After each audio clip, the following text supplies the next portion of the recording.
William Samoei Ruto yesterday exploded in a terrible anger during his speech in Taita Taveta yesterday. I want you to watch this video so that we discuss. Tafadhalini, kuna pepo chafu ya upingamizi kupinga kila kitu. Kiwanda kama hii watu wanaipinga. Affordable housing wanaipinga. Chanjo ya ng'ombe kuondoa magonjwa wanaipinga. Kubadilisha mfumo ndio tuweze kuokoa universities zetu ambazo zilikuwa zinakwama wanaipinga. Kupinga hata miradi yoyote ya serikali. Mambo ya universal health coverage wanaipinga. Mambo ya afya wanaipinga. Sasa mimi nauliza, hii pepo chafu nafikiri hata imefika wanapinga hata matoleo kanisani. Jameni, what is this? Surely. Yani pepo ya kupinga kila kitu. In this video, I want us to look at the real reasons why William Samoei Ruto exploded in anger of that magnitude. And in addition to that, I want us to look at the real reasons why people are very angry at William Ruto, especially in the recent days. Now, I want you guys to get it from me from the very onset that William Ruto was angry not because there are individuals who have been criticizing his government. William Ruto was angry not because there are individuals who do not want anything to do with the modernization of the airport. William Ruto was angry not because there are individuals who do not want him to donate millions of shillings to the church. William Ruto was angry not because there are people who want nothing to do with the affordable housing. William Ruto was angry not because there are people who do not want the new education funding model. What then is the real reason, the exact reason why William Samoei Arap Ruto displayed a lot of anger during his speech in Taita Taveta yesterday? Remember, it is a cause for concern for a head of state to display the kind of emotions that we saw yesterday. A head of state is supposed to be calm, composed, and collected. But what we saw in William Ruto yesterday was a show of anger, a show of disappointment, and to some extent, a display of fear.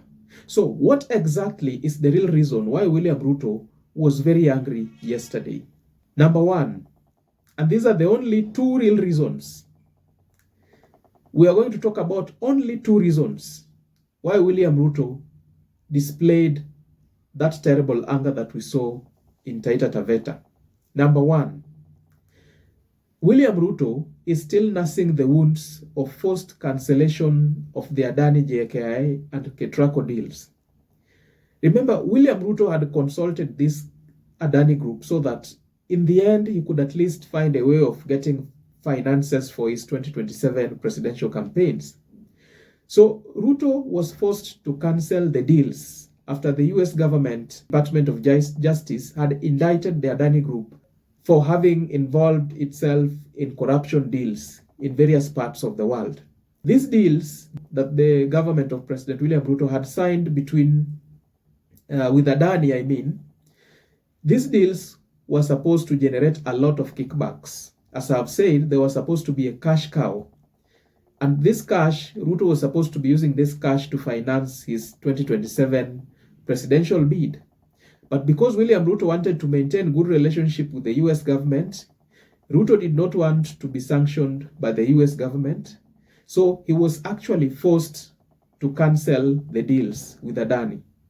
Ruto has earned himself a bad name for having engaged a company that later on was classified as one of the most corrupt institutions. Ruto has never healed. This is a circumstance similar to somebody who cannot get over his ex. So Ruto bado ako na machungu sana. He is very bitter in his heart. The Adani deal, Adani was sure bet, according to William Ruto. But now, because the US government had pronounced itself, Ruto was forced to cancel this deal. Now, this is Number one top reason why William Ruto is very angry, deep inside him he is very angry. Hii kitu inamkula ndani yake, ndani ya Ruto hii kitu inamkula. He has not recovered from the cancellation of the deals. He was forced to declare this publicly in parliament so that the entire world could listen, including the US government. There were a lot of kickbacks that the president probably had received. I'm not so sure. Maybe the president was forced to refund maybe the bribery or the kickbacks that he had received from Adani so that he could award them the contracts. I don't know, but he is a bitter man because of that. Number two, another key reason why William Ruto displayed a lot of bitterness, a lot of anger in Taita Taveta yesterday is this one. The consequences of impeaching Rigathi Gachagua. Remember, William Ruto is the one who orchestrated the impeachment of Rigathi Gachagua. If you don't believe it, get it straight from me. It is not the members of parliament who impeached Rigathi Gachagua. It is William Ruto. If you listen to the kind of speeches that William Ruto has been delivering in his rallies, churches, and public gatherings, William Ruto has been saying that anybody who is perpetuating the culture of ethnicity, the culture of division, he cannot tolerate such kind of a person. It was very evident that Rigathi Gachagua was perpetuating such kind of culture. And so if William Ruto says that he cannot tolerate such kind of a person, then it actually means that it is him who had orchestrated the impeachment of Rigathi Gachagua. Now, the consequences of having impeached Rigathi Gachagua is what is eating William Samoei Ruto deep inside him. Remember, after Ruto had impeached Rigathi Gachagua has refused to go silent. Rigathi Gachagua has refused to just sit back at his home in Mount Kenya and just listen and watch the events that are going on in the country. Rigathi Gachagua, after his impeachment, he has been living his best life. Rigathi Gachagua has been attending funerals and attacking William Ruto in the process. Rigathi Gachagua, in fact, he is even threatening to expose the deepest cause of President William Ruto's corruption. Rigathi Gachagua has even announced that him, together with Kalonzo Musyoka, Jeremiah Kioni, including the likes of Eugene Wamalwa, are planning to come up with a political party, a political movement for that matter, that will counter the effects of William Ruto's treacherous regime by 2025 February. Rigathi Gachagua the other day attended a media interview at NTV, and something to note that is that he called the media to his house. He did not go to the studio. These are the things that are still eating William Ruto from within. He is wondering how he can silence this guy, because the more he attacks Rigathi, the more he sent goons to attack Rigathi, the more it seems like Rigathi Gachagua is continuing to become popular and famous. Remember, when William Ruto impeached Rigathi Gachagua, William Ruto had thought that that would be the end of Rigathi. But to his surprise, Rigathi is even more loved, Rigathi is more influential, Rigathi is more tactical, he is more courageous, and he seems to be happier than even before he was impeached. Rigathi seems to be happier than even when he was deputy president. So these are the very things that are eating William Ruto up. Ruto knows actually that with Rigathi Gachagua in Mount Kenya, he must work twice as hard to counter the influence of Mount Kenya. Now, hizi ndo vitu zenye zinafanya William Ruto anakasirika kwa ndani yake. Ruto akona makasiriko mengi sana because he really can't figure out how he can deal with Rigathi. He sent goons to destroy him. The other day, he sent goons to destroy his property, his vehicles, and to disrupt him when he was attending a funeral. Rigathi emerged out alive and kicking and very courageous. And after that, he even attended a media interview by NTV. These are the very two things that are making William Ruto to be very angry.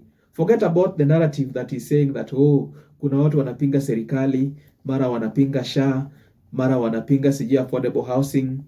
You see, a government will always do whatever it wants. These are not things that can make a president to be very angry.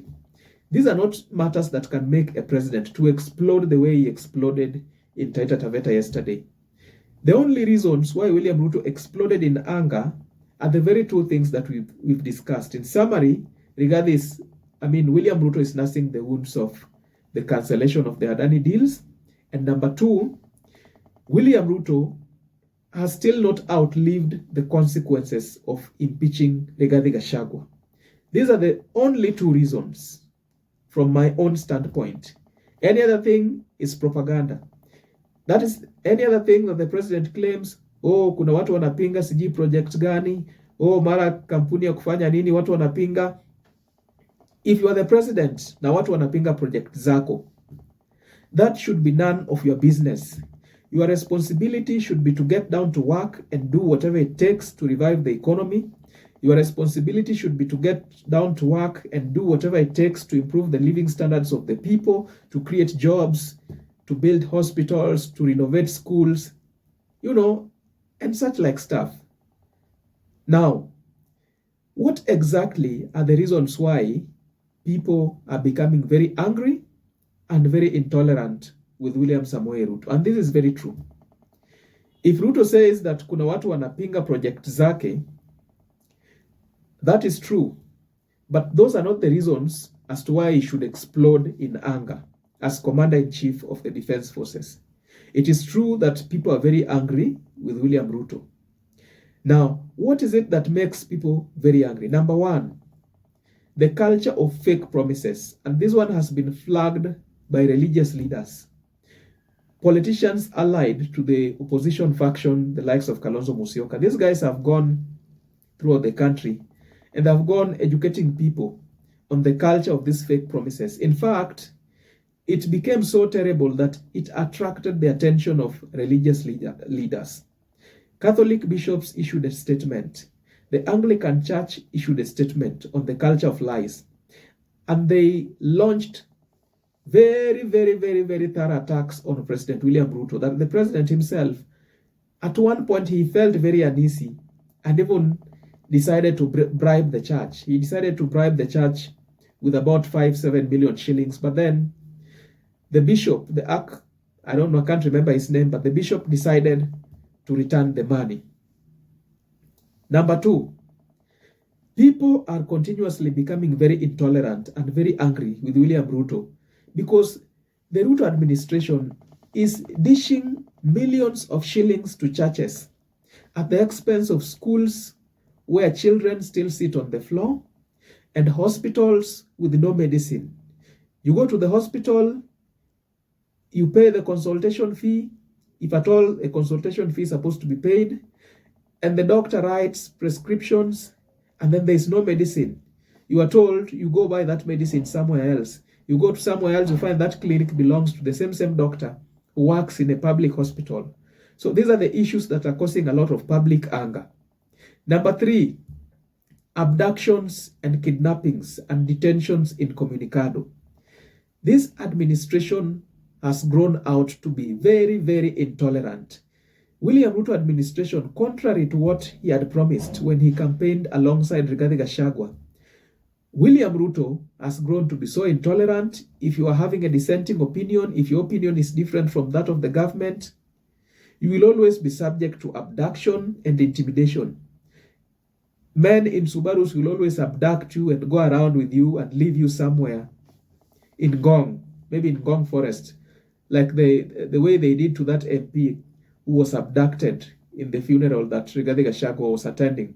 Number four, William Ruto had called Gen Zs criminals.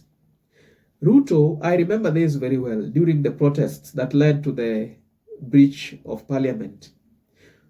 When Gen Z stormed parliament, William Ruto later on gave a statement and referred to them as criminals. These are some of the issues that are causing a lot of anger. Remember, there are no jobs, there is no medicine in the hospitals, the SHA, whatever it is not working. And then the president stands up and has the confidence to call you a criminal. Will you not be angry? Oh yes, you will be angry. Number five, SHA is not working. I think we have already touched on that. Education funding model is not working. And the most terrible one is that members of parliament were supposed to fact check the executive are the ones who have become like puppets and busybodies and watotomisas wa William Samoei Arap Ruto. The likes of Kimani Ichung'wah, the majority leader. The role of an MP is to represent, to legislate, and to do oversight duties. But if you find a member of parliament getting very closer to the president, you ask yourself, how is this member of parliament going to perform his oversight responsibilities? How is he going to execute? How is he going to represent the people who have sent him to that office? The likes of Kimani Ichung'wah, the likes of Silvana Sosoro. These are the very same members of parliament who claps for the president in all circumstances. If the president says it is good, they clap their hands. If the president says it is bad, they clap their hands. So you wonder why they stand. So at the end of the day, guys, this is just but my opinion. Do let me know your thoughts and ideas in the comment section below. Don't forget to like and subscribe. And more importantly, if you're watching for the first time, please just go over to YouTube and search for Patrick Odero. You will get a ton of content of this nature. Just go over to YouTube and find my recent content about current affairs in our country. Cheers.